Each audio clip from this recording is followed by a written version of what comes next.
Co-guardianship is where two or more people serve as the guardian advocate simultaneously. Most often it's the two parents of a child, but it can be any two people, even if they're divorced or separated or are unrelated. With co-guardians, both applicants must qualify individually. They complete their own application and they must meet the qualification requirements that we discussed previously. The filing fee is exactly the same for co-guardians and single filers, but the costs are a little bit higher because you'll both need to go through the background check and take a guardianship class unless it's waived by the judge. Now, as a general rule, most lawyers, including me, do not recommend co-guardianship because of the high probability of deadlock and the significant costs and potential damage to the ward if the guardians get into a deadlock situation. So when there are co-guardians, both guardians have to agree together on every decision that gets made for the ward. One guardian can't make a decision independently from the other. You have to make the decision together. Take living arrangements, for example, and this is a very common area where we see deadlock. Let's say mom and dad are both co-guardians and mom thinks it's time for their daughter to move out of their family home and into an independent living situation.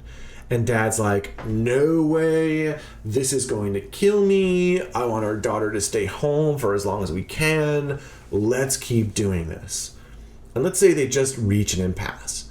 And if mom and dad can't figure out a compromise so a joint decision can be made, then mom and dad would have to petition the court to decide for them.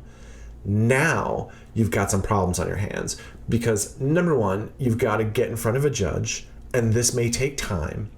And if you're disagreeing about something that requires a quick decision, say for something like healthcare, you can imagine how you might put your child at risk if you've got to wait for months for a court to intervene. Number two, when a court gets involved, there will be a hearing and you'll have to present evidence as to why you think that your position is in the best interest of the child. Each side may have to hire their own lawyers.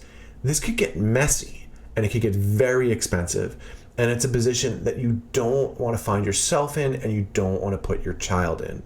If you are insistent on co-guardianship, one suggestion is to consider making one parent the guardian of the person, so they'll be in charge of health, education, living arrangements, and have the other parent become the guardian of the property, dealing with all things financial. This way, only one of the guardians is needed for each main area of guardianship. It eliminates the risk of co-guardianship deadlock while allowing each parent to continue to stay involved in their child's life. This may be an ideal arrangement for divorced parents who may not always get along. Here's my final word on co-guardianship. If you and your prospective co-guardian share the same vision for the care of your child, and you're on the same page about things, and you can do conflict resolution in a pretty good way, then co-guardianship can totally work for you. In my family, my wife and I, we're generally on the same page about the care of our daughter, and we have a really good conflict resolution system. She's just always right. So therefore, there's never a problem in our marriage. So in our case, I don't see co-guardianship being an issue for us, and it could easily work out for you too. You just need to be honest about your relationship with your prospective co-guardian and seriously consider the risk of hurting your child, or yourself for that matter, by being co-guardians.